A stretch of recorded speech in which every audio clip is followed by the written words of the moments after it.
News ಕನ್ನಡಕ್ಕೆ ಸ್ವಾಗತ. ಮಲೆ ಮಹದೇಶ್ವರ ಬೆಟ್ಟದ ಬಸ್ ನಿಲ್ದಾಣದ ಈ ದೃಶ್ಯ ನೋಡಿ. ಈ ಜನಸಂದಣ ನೋಡಿ ಬಸ್ ಪ್ರಯಾಣ ಎಷ್ಟೊಂದು ಕಷ್ಟ ಎನಿಸುತ್ತಿದೆ.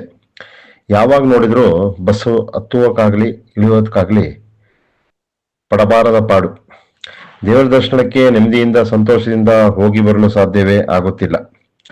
ವಯಸ್ಸಾದವರು ಅಥವಾ ಮಕ್ಕಳು ಇದ್ದರಂತೆ ಪ್ರಯಾಣ ಮಾಡಬೇಡ ಅನಿಸುತ್ತದೆ. ಸರ್ಕಾರದ ಈ ಶಕ್ತಿ ಉಚಿತ ಯೋಜನೆಯಿಂದ ಕೆಲವರಿಗೆ ಅನುಕೂಲವಿರಬಹುದು, ಆದರೆ ಅದರಿಂದ ಎಷ್ಟೋ ಜನರಿಗೆ ತೊಂದರೆ ಇದೆ. ಅದರ ಬದಲು 60 ವರ್ಷ ಮೇಲ್ಪಟ್ಟವರಿಗೆ, ಅಂಗವಿಕಲರಿಗೆ, ಶರೀರ ಮಾನ್ಯತೆಯವರಿಗೆ ಶಕ್ತಿಯುತ ಯೋಜನೆ ಮಾಡಿದರೆ ಸರ್ಕಾರಕ್ಕೆ ಲಾಭವಿದೆ. ಜನಗಳು ನೆಮ್ಮದಿಯಿಂದ ಪ್ರಯಾಣ ಮಾಡಬಹುದು. ಎಲ್ಲಾ ಬಸ್ ನಿಲ್ದಾಣಗಳು ಇದೇ ದೃಶ್ಯ ಇರುತ್ತದೆ.